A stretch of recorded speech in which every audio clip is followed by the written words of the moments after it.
साथियों जिंदाबाद, नमस्कार, प्रणाम। कैसे हैं सब आप? हम देखिए, मैं और मेरे मित्र भंवरलाल जी गोगुंदा गांव रोहिड़ा, और देखिए हम लोग बड़े ही आराम से जयपुर के इस ब्रिज पे सिंधी कैंप जो कि बस स्टैंड है, बड़े ही आराम से चल रहे हैं कुशलता के साथ। अभी भोजन किया है और उसके बाद हम देखें थोड़ी देर बस आएगी, तब तक हम घूम लेते हैं। उसके ऊपर देखिए मेट्रो चल रही है, और अभी हम थोड़ी सी जयपुर की इन सड़कों को देख लेते हैं। और मैं आपको बताना चाहता हूं कि 2 दिन से 3 दिन हो गए आज हमारे को जयपुर में आए हुए हैं, और हमने यहाँ पर मज़दूरों के हितार्थ के लिए, मज़दूरों के विकास के लिए हम लोगों ने यहाँ पे SR अभियान के साथ 2 दिनों की बैठक में कार्यशाला में भाग लिया है। और अगर हमको कुछ सीखना है तो घर से बाहर निकलना पड़ेगा और जाना पड़ेगा, लोगों के बीच में जाएंगे तभी हम कुछ सीख पाएंगे, अन्यथा कुछ भी सीख नहीं पाएंगे। और देखिए, मैं धन्यवाद देना चाहूँगा मेरे मित्र और मेरे पिता तुल्य है भंवरलाल जी रोहिड़ा। बहुत बहुत धन्यवाद है गोविंद जी आपको। और हमारे गोविंद जी हमारे जो संभागीय स्तर पे जो संभागीय स्तर पे हमारे गोविंद जी एक अध्यक्ष हैं, वो हम दोनों जयपुर में बजट को लेकर और विभागीय कानून को लेकर आज हम जयपुर में 3 दिन से आए हैं SR अभियान के माध्यम से। तो अभी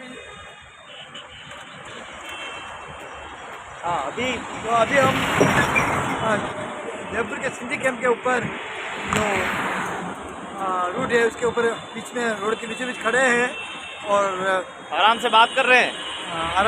हमने भोजन वगैरह कर लिया है। सारे साथी राजस्थान की ओर वापस अपने अपने जिलों में निकल गए हैं और हम लोग भी उदयपुर के लिए निकल रहे हैं। अरावली मजदूर संगठन का जो मुद्दा था, वो मुद्दे की बात रखी आज, और चीफ सेक्रेटरी से और सचिवालय में बात हुई नए बजट को लेकर के और वित्त बजट को लेकर के। तो उसमें भी अपनी बात रखी, अपने BSEW का जो मामला है उसको भी हमने वहाँ रखी बजट में। तो आगामी 23-24 का बजट जो होने जा रहा है, उसमें भी अपनी बात सरकार ने सभी संगठनों से पूछा गया, राय ली कि बजट में क्या उतार चढ़ाव करना है, फेर बदल करना है। धन्यवाद। तो साथियों, बजट सत्र को लेकर ये 2 दिवसीय कार्यशाला थी।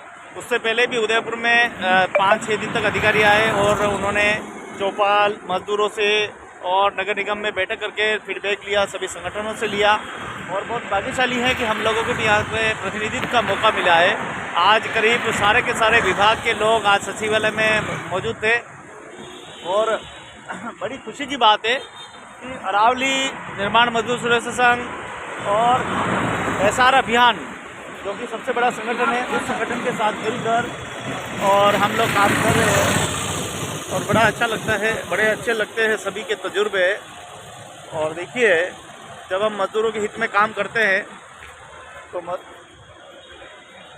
मज़दूरों के हित में जब काम करते हैं तो कई प्रकार की समस्याएं आती है। मज़दूरों को कैसा रहना है, उनको जीवन स्तर को कैसे उभारना है, एक मज़दूर ही दूसरे मज़दूर की परिवेदना जानता है कि मज़दूर को क्या प्रॉब्लम है। आज हम लोग नाका प्रचार पे जाते हैं, लोगों को योजनाओं के बारे में पता नहीं है, कोई जानकारी नहीं है, छोटी छोटी जानकारियाँ उन तक पहुँचाते हैं और उनके जीवन में खुशहाली लाने की पूरी कोशिश करते हैं। इस बजट सत्र में 2023 और 2024 में क्या करना है, उनके लिए क्या नई योजनाएं बनानी है, उस पर बहुत ज़बरदस्त बात रखी है। हम चाहते हैं कि मज़दूरों को हर प्रकार से सशक्त और उन्नत बनाया जाए, इसीलिए बजट सत्र में हम लोगों ने बड़ी मांग की है। उनके रोजी रोटी और कपड़ा, मतलब रोटी कपड़ा और मकान, ये 3 ज़रूरतें तो है ही हैं। इसके अलावा उसको आवास की ज़रूरत है, जहाँ वो काम करना जाता है वहाँ पर उसकी सेफ्टी की ज़रूरत है, जहाँ पर वो खड़ा रहता है वहाँ पर छाया, पानी, भोजन की व्यवस्थाएं हो, ट्रैवल की व्यवस्थाएं हो, और उसकी सामाजिक सुरक्षा मजबूत हो, बड़ी हो। इसीलिए हम लोग चाहते हैं और हमारा संगठन और पूरी ट्रेड यूनियन चाहती है मजदूरों का विकास।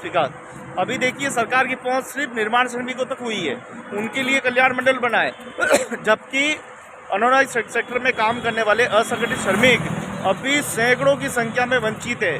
अगर आप में देख पा रहे हैं तो ऑटो चलाने वाले वो श्रमिक है, ठेला लगाने वाले श्रमिक है, जूता बनाने वाले श्रमिक है, दुकानों पे काम करने वाले श्रमिक है, होटलों में काम करने वाले श्रमिक है, ये देखिए बड़ी बड़ी इमारतें बनाने वाले ये श्रमिक है, आप देखिए मछली पालन वाले श्रमिक है।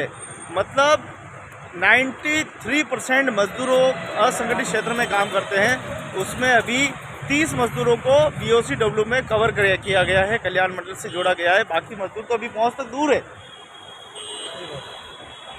तो हालत ये है हमारे मजदूरों की, आप समझ सकते हैं कि कितनी जो व्यवस्था है वो कितनी चरमर आ रही है। अगर मजदूरों की बात करें तो 130 तरह के मजदूर देश में काम करते हैं, सुई से लगाकर हवाई जहाज बनाने तक का काम मजदूर करते हैं और उन मजदूरों को लाभ नहीं मिलता है क्योंकि उनके लोगों के लिए कल्याण मंडल की स्थापना नहीं है। घरों में काम करने वाली माताएं बहनें झाड़ू पोछा करती है, होटलों में काम करने वाले हमारे भाई खाना बनाने का काम करते हैं, साफ सफाई का काम करते हैं, न जाने कितने ही तरह के काम करते हैं, लेकिन उन लोगों को अभी भी कोई न ES न PF जैसी कोई व्यवस्थाएं नहीं है जो उनके आने वाले फ्यूचर में उनकी रक्षा कर सके।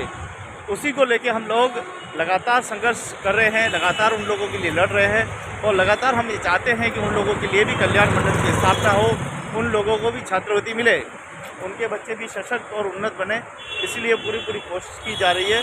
और मेरे साथ में हमारा पूरा संगठन, आप कोई अकेले नहीं है, हमारा संगठन है जिसमें हज़ारों लोग हैं, हज़ारों हमारे मजदूर सदस्य हैं जो हमें यहाँ जयपुर तक भेजते हैं, दिल्ली तक भेजते हैं, देश के कोने कोने में हम लोगों को भेजते हैं, सीखने के लिए भेजते हैं, जाइए वहाँ सीख के आइए और ये व्यवस्था हमारे यहाँ लागू कीजिए।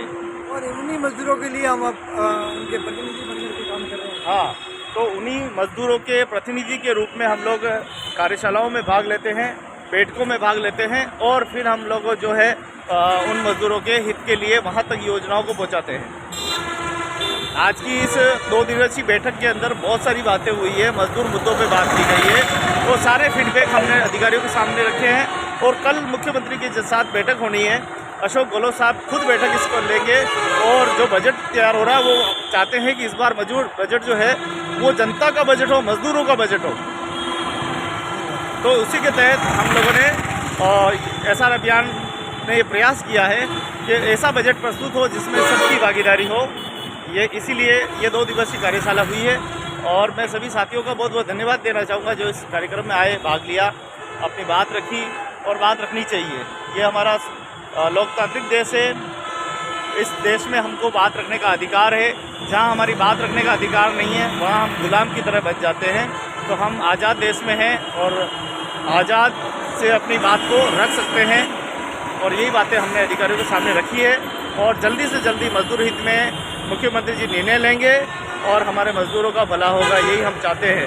जिंदाबाद साथियों, हम हरदम आपके साथ में खड़े हैं, हर समाज हितार्थ के लिए हम पूरी कोशिश करेंगे, लड़ेंगे, सब मजदूरों के लड़ेंगे, जीतेंगे।